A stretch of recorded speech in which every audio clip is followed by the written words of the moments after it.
The guys that win make it look so easy. And yet, there's so much going on to actually make that happen. And yet it looks like it's, the easiest thing under the sun. And that's the real key to high performance, is being able to do it without appearing to break a sweat.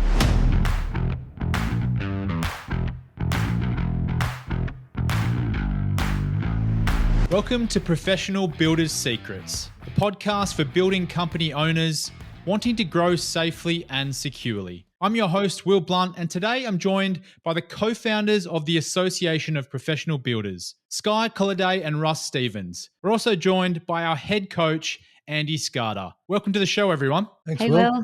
Nice to be here. Great to have everyone on. Today we're talking about high-performing builders. What a fantastic topic. So Andy, do you want to kick us off with your definition of what a high-performing builder is? Sure. Short version is a builder who exceeds our APB benchmarks. And if we look at what those are, we regard a certified professional builder as somebody that's reached level 10 of our professional builder levels. And that would mean that they were running a building company that was producing $10 million a year minimum at no less than 10% net profit and drawing over $500,000 a year out of the business. So anybody that's at that level or above, in terms of pure technical definition, I would certainly regard as a high-performance builder. To be totally honest, if we look back over what builders have been through in the last 2 years, one that is still smiling and breathing might qualify for that in the current scenario. But in terms of a pure, let's call it baseline definition, that's where I'd peg it. I'd probably also add how they feel about it all, because you can get to the end, you can be a high performance builder, you can be really good on paper, right? And actually achieve everything. But if you're a shell of a person at the end of the day, if you have nothing left in the tank, if you're completely disheveled and over the whole industry, you still don't really hit in that level either. So there's a huge mindset component, right? That's a very valid comment. And to be honest, we have a number of clients in our membership and in our private mentoring and elite mentoring program that may never, ever necessarily want to get to 10 million, but would meet all of the other requirements. So it's less about the number necessarily, but I think that point about the achievement of the level that they have set is within their ability. It's not stretching them to the place where they want to run screaming from the planet. I think when I think about high performance, I'm always thinking in terms of people that are pushing themselves, like athletes, pushing themselves to the limit. And in terms of a building company, for me, it's about growing safely and securely. And I think we need to be clear that it is pretty easy to grow a building company. Exceptionally easy, to be honest, when you understand how to market a business. Literally anyone can do it. When you understand how to market, you can grow a building company because they're cash flow positive. It does make it a relatively easy exercise. However, it is a lot more difficult to do it profitably, and not many builders manage to do that, even though they even might appear to be doing well on the outside. There's a lot of building companies you can look at from the outside. They appear to be doing well, but they're not necessarily profitable, and that's really where the high performance comes in for me, because you've got to be doing it safely and securely. That means you're doing it profitably. And to be doing that, you've got to be working on all areas of your business. Like Andy says, you've got to be ticking all those different boxes, all those different levels, rather than simply ticking the sales and marketing boxes, which are going to give you those superficial results. But for me, that is a high performance builder. They're doing everything that Andy says. They're doing all those different levels, and they're really creating a sustainable building company that is growing. Sky, you mentioned mindset. Can you tell me more about what a high-performance mindset is, in your words? Well, it's almost like if we were to compare a very average builder or an average building company to a professional builder and a professional building company. And one of the biggest differences you'll see in the people running those companies is how they think and even react to problems. And really this all boils down to mindset. And I know we've done a whole episode on mindset, and we've talked about fixed mindsets versus growth mindsets. But if we boil it down even more, it's everyone encounters problems, especially running a building company. I don't think there's any shortage of challenges and problems on a daily basis, let alone weekly or monthly. But the people behind exceptional building companies, like the high performers that run those professional building companies that are ticking all those boxes that the guys have just talked about, it's their energy behind everything, their tenacity, their ability to encounter a problem and not let it defeat them and just go, okay, we need to step over this. But also, how can we learn and do so much better for next time? Because if you do want to grow, you're going to encounter more issues and more problems like this. So if you can just keep building, it's like a big stepping stone, like a big pyramid that you're big building to move forward. I think that's the biggest difference between any kind of average building company owner and a real true professional building company owner. What are some other differences, Russ, with your average building company owner and someone who has a high performance mindset? It's got to be tenacity and desire. I would say if you give us a builder with those two qualities, we will, at the very minimum, triple their income. And if they're early in their journey, it could be as much as 10x in their income. But if they're already established, they're doing 6-7 million. If they've got tenacity and desire, then we can show them a pathway to triple their income, not revenue, but actual income. And I think there's a lot of builders out there that feel they've got to that level. They might be doing 6, 7, maybe $10 million, and they feel like they're doing well, and they are doing well. They might be pulling out a $300,000 a year salary and making 4 to 5% net profit. But the truth is, if you're at that level, you are leaving a lot of money on the table. And if you're happy making that level of money and you don't have a desire to push yourself and become a high performer, that is fine. There is nothing wrong with that whatsoever. But if you've got tenacity and desire to grow, then there is a massive opportunity in front of you, starting with your net margin, because anything under 10% net profit margin for a residential building company is basically leaving money on the table. I think that comes down to your beliefs though as well, doesn't it? Your beliefs and your self-identity. Because I think a lot of people, and not even just builders, but you notice it actually quite a bit in this industry, you can have all these different limiting beliefs, and you have a particular image of yourself or a particular image of what you see as successful. So a lot of people can't believe that anything bigger than that is possible, or you can achieve any more than that, because they've not seen it, or they don't believe it. Whatever they have seen, they've not been able to really see under the hood or all the real numbers and know that, well, they're truly happy or they're successful in multiple areas of their life. And then it's all these stories that you can tell yourself, and you just don't genuinely believe that next level is possible. Yeah, and I think just to amplify what Russ was saying earlier, I can tell you story after story. I'm thinking of one at the moment in particular of a builder that came to us just over a year ago. And if you looked at purely the turnover that his building company was producing, you would have looked at that and gone, this guy must be smiling from ear to ear. But when we got under the hood, as Russ said, things looked great from the outside. But once we opened that hood and started to poke around inside there, we found that he was working himself to the bone. And although there was lots of money flowing through that company, very little of it was sticking because he didn't have some of the fundamentals, the basics in place.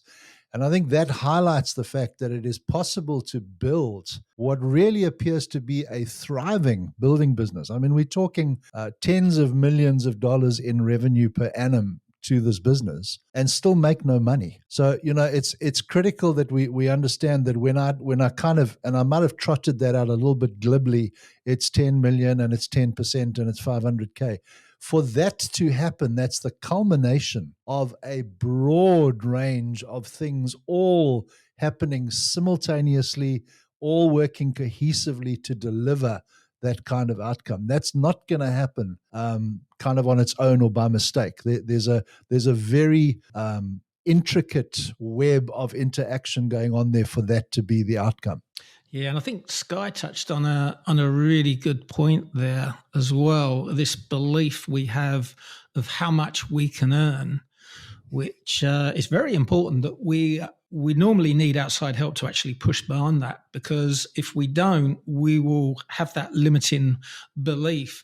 Brian Tracy, who is a coach from the US, talks about this as self-concept, and everyone has a limit of self-concept as to how much we believe that we are worth at a subconscious level. And you'll particularly see this with your salespeople. The salesperson might have a phenomenal year and they'll be well ahead of target, and they'll get to about September, October. They can't close the door at that point. All of a sudden, it just falls off a cliff, and they kind of drop down to the same level that is their level of self-concept. And equally, the reverse is true as well, because they might be struggling, and as that end of year looms closer and closer, they will do whatever it takes to get up to their minimum level of self-concept. So it's not actually so much a line in the sand as there's an upper limit and a lower limit. And we always, at a subconscious level, manage to put ourselves in that zone somehow. And what Brian Tracy talks about, Brian Tracy's got some great books, and I'd highly recommend reading them. But a lot of this stuff, or all of this stuff, is actually built on a book called Psycho-Cybernetics that was written in the 50s. And again, it is scientific studies on how our self-concept, how this level of worth actually holds us back. And I think this is something we see a lot, isn't it, Andy, as well? Especially coaching people. I've seen it in responses to questions that the builders will fill out. I want to get to X. It's like, why would you stop yourself at X? Why wouldn't you want to get to Y? It's the levels that most people in business actually set themselves, are quite low. So I think it's our role as coaches as well to extract the maximum high performance out of people, is to help raise the bar. I think that's a big part of it. Some people have that in them naturally, though. Like, if you think of a few, there are always going to be those clients that really stand out. And I know everyone can think of maybe 5 immediately, 5 clients that have come to us, and they are just the guns blazing ones, that they come straight in, they've consumed everything, because exactly what you said, Russ, that's their standard. That's like, they cannot see themselves running a building company any less successful, any smaller, anything below a particular level of a vision that they have set for themselves. But that is a huge fundamental difference between a lot of average builders as well, because they don't have a clear vision. They're not working toward anything. But the ones who have that vision, I don't know, I hate to say, I don't think they're born with it, but everyone just has a particular standard that they set themselves, and they can blitz through anything. They're not intimidated by any new concepts or anything that they need to learn. They just go straight through it, and they come up against challenges. They're overcoming them, but they overcome and work and work and work, and they create an entirely different building company one year after another, because of the amount of growth and progress that they make, compared to someone who is afraid of change, doesn't embrace it, doesn't really see themselves as running a huge operation, because maybe it even scares them. They only have known horrible stories or bad things that happen when you grow past a certain point. And you really can just see these polar opposites kind of builders playing each other. And I think a lot of that can come down to a couple of things as well, or be triggered by a couple of things. First of all, it's the information that these people expose themselves to, which, all comes back to a growth mindset and a fixed mindset. The growth mindset is going to be searching for information and be open to new ideas. So I think that's one part of it. But the other part of it is the people that they surround themselves with as well. Because if you're immersing yourself with people with limited belief system, that's going to just reinforce a low level of self-concept in terms of what you can earn. But if you're exposed to, especially if you're exposed to other builders that are, maybe they've got a $10 million a year building company and they're pulling out $1.5 million a year, or not necessarily pulling out of the business, but making, $1.5 million a year, $500,000 salary and $1 million net. When you see that happening, that will have an effect on your mindset as well. And it's like, well, that is obviously possible. So your approach, that target, and incorporate that kind of level into your own targets with a new belief and a certainty that it can be done. But if you're not exposed to those type of people, and maybe you're hanging out with the people that are losing money on price, losing jobs on price, and are just getting by, then that's your accepted norm. You know what is really funny though? Because I've seen this so often when a lot of builders are first entering. It's easy to compare at an APB level because we're talking to so many different builders. So when builders first inquire and they're just, working out what it is that we do, how could we potentially help them? And I find it so fascinating, but it's human nature. You can also understand it when you get a lot of builders inquire, sussing out whether they want to join, and then they'll just work out, okay, well, they're revenue guys who are just big on their turnover or their revenue. I do 10 million, I do 20 million, I do 50 million.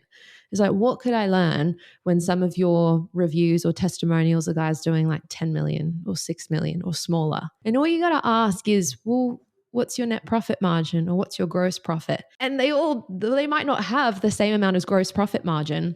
It's the smaller guys that are making a lot more money than them, but they cannot get their heads around that. They cannot accept that to them. They've built a bigger business. They're more impressive and their revenue is bigger, so they are better.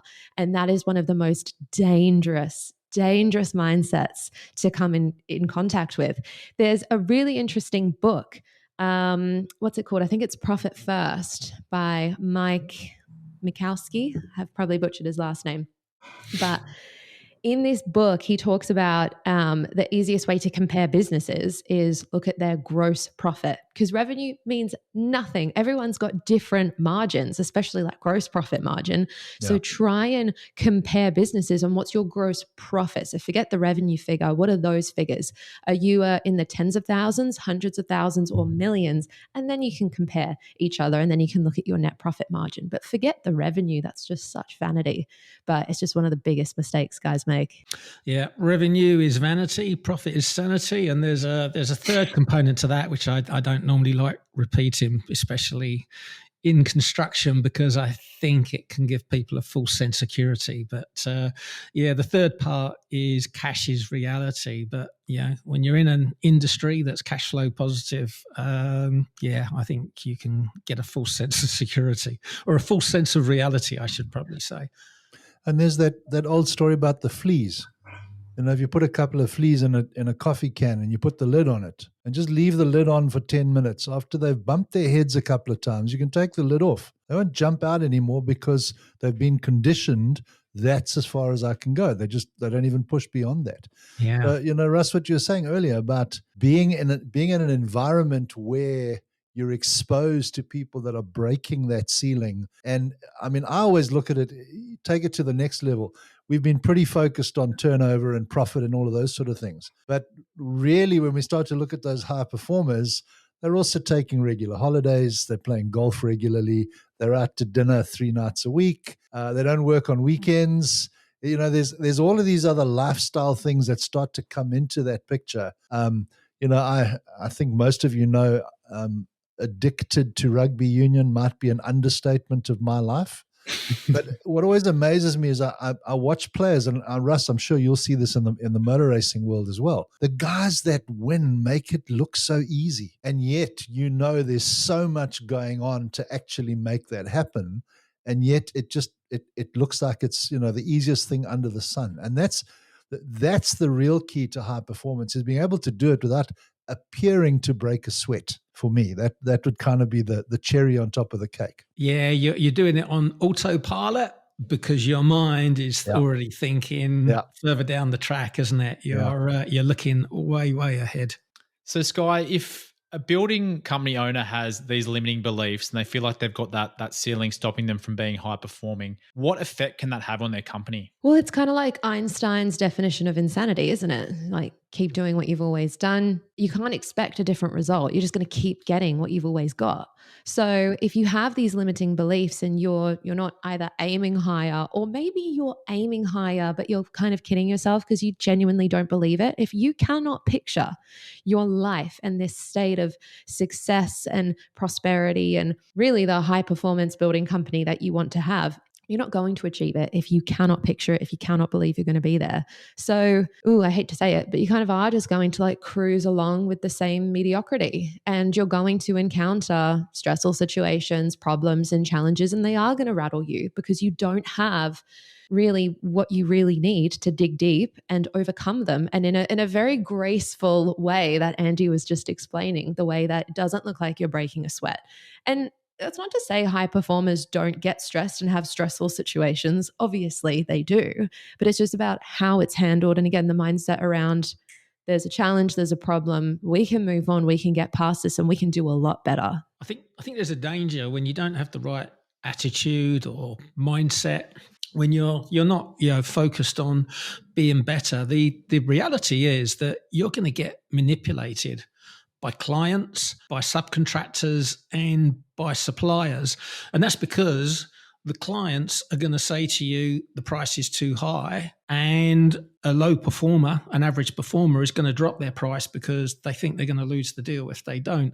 With subcontractors, the lower performers end up sticking with the subcontractors that let them down time after time because they don't believe that they can find anyone better.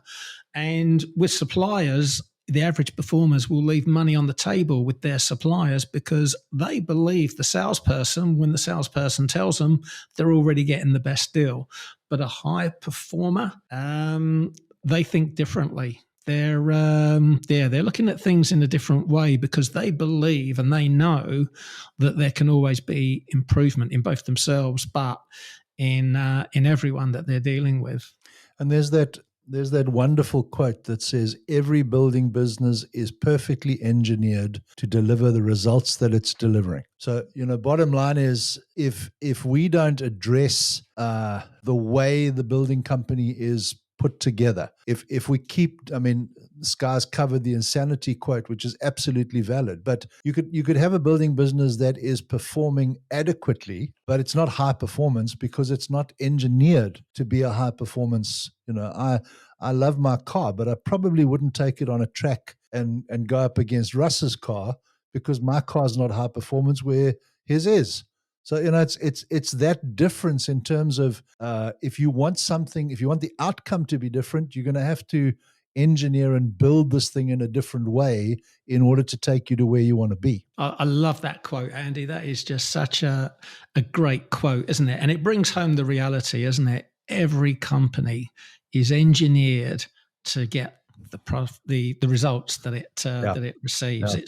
It's just so true. And if you are not achieving the margins that you want to achieve, if you're not achieving the growth you want to achieve or the results you want to achieve, the economy isn't to blame. The government isn't to blame. No one is to blame except yourself, which is a good thing because you have the ability to make changes. So don't look outside, look inside. And this is why, the average builders out there, they don't put their prices up. They end up attracting average or below average employees to work for them, just further cementing the average company. And as a result, when you do those two things, what do you end up with? You end up with a job, not a business. And I think probably a great definition, if you are not generating excess profit at year end, which sits in your building company, you have a job, not a business. And the reason I would say that is because the excess net profit goes to the shareholders. So if you're not generating excess profit, there is no money coming to you as a shareholder. Therefore, you simply have a job as a director of the business, working in the business. It's a job. It is not a business. And we run an annual strategic retreat, obviously every year. The secret or the hint is in the name. Annual strategic retreat, and putting together the content for that, I've been looking at data around I think the current terminology is profitability stalls is what the gurus are calling it when a company's profitability drops significantly just out of the blue. And they've analyzed a bunch of data around what was the thing that caused that. And in something like 78% of the cases, it was a lack of strategic understanding and planning. As in the person or people running the business didn't have the smarts to be able to actually recognize what was causing the problem, because within the company, they just kept doing things the way they'd always done them because they worked last year. So why wouldn't we do more of them again this year?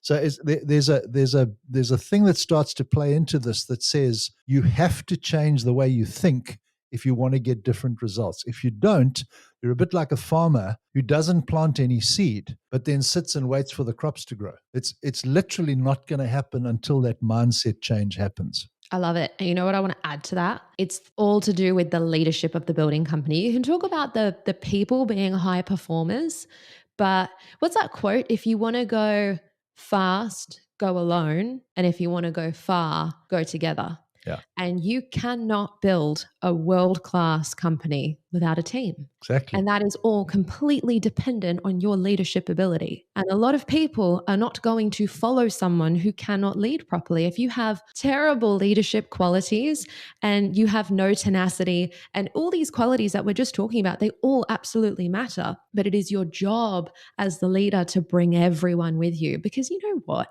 It's the team that makes you look good.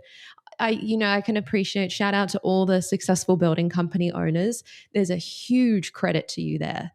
But Will, even you and I were talking about this just the other day. You can have some very, very, very successful people who have sold companies and they're amazing, successful entrepreneurs. They all go into business together and set up a new business themselves, but they don't have a team behind them. And so they're just leveraging their own name. So yeah, they can sell a couple of things, but if you look at the inner workings behind that company, it's all clunky and it doesn't flow as well. And it's the team behind them that made them look good. So you need to be that tenacious leader that can bring people with you. And if they can see you are always striving for better, progress, not perfection, trying to improve every single thing you do, how do you handle conflict? How do you handle challenges and overcome them? Well, you can inspire them, and then suddenly you're bringing with you a very high performing team. And that is where you can just blow everyone else out the water. Yeah, we won't name those people, Sky. So let's talk solutions then. We've framed the problem and framed the opportunity for people with a high performance building company. But Russ, maybe you want to kick us off. What can building company owners do differently to become high performing companies? I think there's a few things. And the first one I'll go back to is to mix with other people that have a growth mindset. And you can probably do that a lot easier than you realize. It's the whole reason we set up APB chapters, which are meetings run by builders for builders. So there's an opportunity to go and hang out with like-minded people in person. There's the APB members Facebook group, another great place to meet, to hang out with people of a similar mindset, which will help with your own growth. The retreat that we do is another great way. And all of this, the reason it's so important is because you're the average of the people you spend most time with.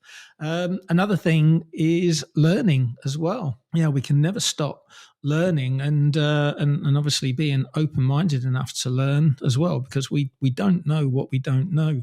And Warren Buffett famously said, the more you learn, the more you earn. And it's so true. You look at people that constantly reading books. Well, I guess there are two categories that fall into that. There are people that basically make a career out of learning and don't do anything with it. So yeah, I would have to add action onto that as I'm thinking about it. But yeah, learning and action, is the caveat. You do those two things, you will increase your earning. And maybe when you look at things, instead of thinking, what about if it doesn't work? You might look at the cost of something. What if it doesn't work? Just think about, what if it did work? What would happen then? Look at things slightly different. There's a really good quote, and I don't remember who it was by now, but there's a really, really good quote. And they talked about the difference and I'm sure this is just someone's opinion and variation of it, but I think it's really true. The difference between highly successful people and very average people, it can actually be boiled down to one quality, and it's actually their decisiveness, and it's the speed at which they can make decisions. Because every single day, especially as the owner of a building company, you are presented with decisions. You got to make decisions multiple times a day, dozens, if not hundreds of times a day, maybe thousands. And if you are a highly indecisive person and you cannot weigh up, what's the benefit, what are the risks, and you procrastinate decisions, even small, because that shows how you make big decisions as well, that really stifles the growth of you as a person and your building company and your whole team. Whereas if you are a decisive person, it doesn't mean saying yes to everything, but the ability to do a risk benefit analysis and then work out, is this something you can do? And exactly like you've said, Russ, like, what is the worst thing that can happen? Am I okay with that? Let's do it. Let's try it. And that will enable you to see results a hell of a lot faster, because you're probably also going to see the failures and what didn't work a lot faster. And you can make the decision to course correct and move forward. So I don't know how accurate that is. It probably didn't come from a Harvard study, but it's very true when you actually apply it to all these different types of people, Yeah, and I mean it always, when we get into this subject, we'll tiptoe around it and then I'll bring it home at the end. Olympic athletes, top professional sportsmen, the guys that are at the absolute top of the ability game all end up with a coach. Now, why is that? I mean, the reason is quite simply because when you can have somebody who is objective and focus solely on your success in your corner, that gives you an immense advantage over somebody that doesn't have that kind of input. And Will and I recently attended I don't know what would we call that, Will? Was it a presentation? I guess you'd call it that, yeah. The presentation. Well, it was a seminar, I guess, a teaching event. And whilst we left it with mixed feelings, there was a comment made in it that really stuck with me. And that was along the lines of, in order to be successful, you have to be able to transfer certainty. Like you know what your building company is capable of, but every client you talk to has never worked with your building company. They don't know. You've got to find a way to transfer that certainty. And the reality is, coaches in any field, but particularly in the field that we're talking about today, who work with builder after builder after builder after builder in every part of the world on an ongoing basis, and are seeing what works and what doesn't work in real time, and they are going to download that into your building business, that is worth an immense amount in terms of moving you from that mediocre average level very quickly up into that high performance level. So absolutely, do I think that coaching is going to make a difference in terms of getting people there? 100% at any level. Yeah, I think another thing that can help as well is setting goals, writing them down. Yeah, very, very important, but then measuring them, because what gets measured improves. And I think another thing is, when you look back over your history of goal setting and results, that will help with your whole belief system, which will help with raising your level of self-concept, because, these goals, they can seem a bit airy-fairy, especially when you start doing it. And maybe you'll struggle to believe it's even possible. But when you look back at what you've achieved when you've been doing this for a few years, it becomes very, very clear that you can pretty much achieve anything that you set your mind to. But it really does help if you write these things down and constantly measure your success against them. Sky, what's one thing you would recommend to a builder to do right now to become more high performing? That's a great question. Like, right now, in the moment, what is one thing you can do? I'd probably say have a moment to actually reflect of everything that we've just said. Take a minute and reflect on how you see yourself and your life. What is your self-concept? What are your beliefs? And try and note down if you have any limiting beliefs there as well. Were you told any particular stories about, what it takes to be successful? Because that can have a huge effect how we were raised or really who we're surrounding ourselves with, are people telling you those stories of they had to sell their soul to run a company like that, or, their marriage is in shambles. You don't want to be that successful. They're never at home. And so if you're told all these stories over time, you can subconsciously just have that belief. So really take a minute, sit down and reflect. Do you have any of that? Or what sayings can you really instantly repeat because they've been told to you enough times? And I think if you get really clear on where you are now, then you can get really clear on where you do want to be and actually give yourself the permission, the opportunity to dream a little bit. Like, where do you want to be? Like, think about if you had absolutely no glass ceiling, there were absolutely no limitations, you could have the exact life you could dream about, not just in business for your building company, but every area of your life. What does that look like? And just note it down in excruciating detail. And then that is it's like your mission statement for yourself. That's your life's mission.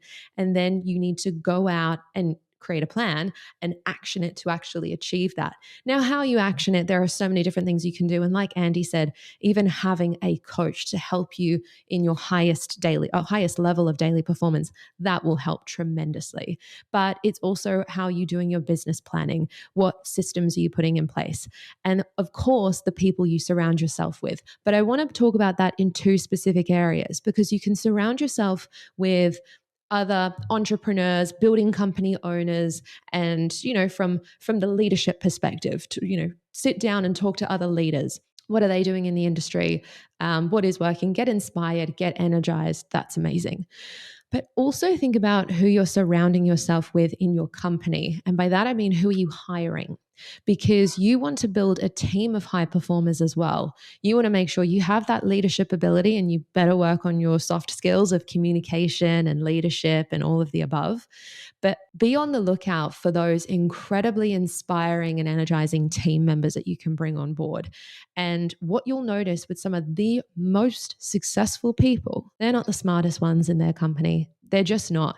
So if you can check your ego at the door, hire some incredibly talented people to come join you on this journey, because they can take your building company to new heights. And if you just get good people and then get out of their way, they can do incredible things under your leadership. So that's a huge just thing. like we did with Andy and Will, get way smarter people involved. I'll tell you, one of the biggest changes I've seen that has really triggered builders towards high performance, and it comes from just watching on the sidelines and just seeing how Andy has done this with his team of executive coaches as well. And the first step has been always to sit the builder down and allow them to get a very clear understanding of their financials, which isn't always as good as they'd like it to be. And, even with the larger companies and the guys that believe they're doing quite well, when you actually pull back the curtain, they're never doing quite as well as they believed they were. And what I've seen that trigger is a reaction that really puts them on the path to high performance, because first of all, there's anger and frustration that they've been doing projects at a profit that they should have made a lot more money out of that, and they feel a frustration that they've effectively done all that work at a discount. But then that kind of anger switches very, very quickly to more positive thoughts and a determination to do better next time. And it changes the course they're on. It changes their mindset about profitability and what's possible. And it actually springboards them towards creating a high performing company and pushes them towards high performance themselves. So that's something I've seen over and over again. It's incredible to watch. You wish it didn't have to be like that. You wish it could be kind of a more positive experience right from the start. But I've just seen that trigger so many times now. And I mean, the truth with that thing is, and I'll probably say this over and over again on podcasts because it's the truth. We are struck as coaches by the fact that so few builders went into business to be business owners. And you know what Sky said earlier about surrounding yourself with people I spoke to a guy in Canada 10 days ago who, when I said to him, so you've built this team, isn't it great that they can do things the way you would do them? And he said, thank God they can do them way better than I would do them. And that thing of checking the ego at the door and having that self-analysis, that self-truth, if you like, that says, I'm not great at this, I'm not great at that, I'm not great at that. I am good at this, this, and this. So what do I need to do? I need to find me people that are better than me in those 3 areas that I'm not so good at. Because if I can get those up to above average and I keep doing the things that I'm good at, I've automatically just moved myself into a whole new realm. But once again, that we come back to where we started. If you don't expose yourself to that curtain getting pulled back, if you don't pull the Band-Aid off and actually look at where things are realistically, you're dreaming. Your GPS, your sat-nav system in your car, it can't get you to the restaurant that you're going to dinner to if it doesn't know where you are now. It's completely useless. It's just a maze of roads. It first needs to be able to identify the starting point, and then it can work out the process to get you to where you want to go. So that reality of start with a clear understanding of where I'm at now is going to put you in a really positive place in terms of where you want to go. Sky, coaching's been mentioned a few times throughout the episode around unlocking that high performance in a builder. So what can a builder do if they're looking down the path of coaching as an option? I think it's really important on how you choose your coach. Like, who are you going to, because it's not any coach that can help you. Like, who you choose as your coach is going to be the most important thing. And there is a huge learning curve. There's a huge difference in business in just running a normal business and running a building company. So if you're trying to unlock a whole new level of high performance, you're not really going to get that with any kind of life coach or general business coach. Now, there's a place for them, sure. But if we're talking about running a building company, that's not really going to help you take your building company to the next level, because unfortunately, there's too many gotchas in this industry. So it's actually interviewing and looking for and doing the research to find someone who is proven and has the runs on the board that has taken builders and building company owners to that next level of high performance, and can prove it because they've had enough experience and enough runs on the board with people just like you, if not more successful than you, and maybe people who were in a worse position than you. So you can see their output in all these different scenarios, and it works again and again and again every single time. Yeah, we often see, one of the funniest comments we get regularly is from people that are in our coaching cohort who will say, well, we don't want you to do any sort of advertising or publicity to people in my city because I don't want other people to know what I know. And the reality is, as Sky has said, when the tide rises, all the boats rise together. The industry becoming more professional as a whole is good for every single builder who embraces that high performance mindset. The truth is, there are a lot of builders out there that continue to give the industry a bad name and continue to propagate practices that aren't good for them or their clients at the end of the day. So getting in front of somebody who can help you move to that more professional way of behaving, thinking, acting, and can probably save you an immense amount of time and money because they've done it with other people would be a really good thing to be looking for as well. Yeah, and I'd just take us back to the beginning of the podcast episode just to re-emphasize that there's a lot of good coaches out there that can get you some pretty spectacular results in terms of generating leads and even sales, but unless they understand the dynamics of a residential building company, which has an extraordinarily long sales cycle, which requires a lot of cash flow to carry through all that advertising to a point where it becomes self-liquidating. Unless they understand that, and the vast majority don't, you'll find yourself in trouble really, really quickly. So like Sky says, choose your coach with extreme care. It's so important. But then they can also have all the credibility and expertise though. But if you don't like them, you're also never going to meet with them. And you're also not going to allow them to keep you accountable to what you said you were going to do, to what you said, to what you did. You're not going to allow them to do that because you actually don't value or respect their opinion of you. And I think that's the key in a relationship really that anyone has with a coach. They look up to that coach and they're looking up for that guidance. Now, in a lot of cases, you're running a huge company, a hugely successful operation, and you need that one person in your corner. Think of an athlete, think of the coach that you go to when you're down and out or when you're on top of the world. You have that one person that you get to go to that just truly gets it because they've been with you by your side. And you aren't going to want to share in any of your successes or really any of your failures if you don't like the coach either. So their credibility and track record on paper is so important, but you better meet with them in advance. You better make sure you can have that good quality relationship and likability in that relationship as well. Otherwise, it's still not going to work out because you're just not going to want to meet up with them and do anything and go much further. But when you have both of those criteria, the credibility and the likability, you'll find that you work with your coach for years. And in this industry, it takes years and years and years to see such huge change. So it's a long-term relationship. It's a big commitment. But I think that's what you pay for as a high performer. You got long-term relationships. Great advice. Great advice. Well, Russ, Sky, Andy, thank you so much for coming on the podcast today. You've provided a ton of value for builders out there looking to be high performers. Personally, I took away a number of key points around reflecting on where you are now, defining where you want to go, changing the way you think, getting a support network, a team, a coach, a mentor in your corner, and always be learning. So for me, that was the biggest takeaways. But as always, a huge thank you to our listeners, wherever you are in the world. If you like the show, subscribe to the podcast on your platform of choice. Otherwise, we'd also love a review if you're feeling generous. But otherwise, have a great day. And thanks a lot for listening. Thanks, Will. Thanks, Will.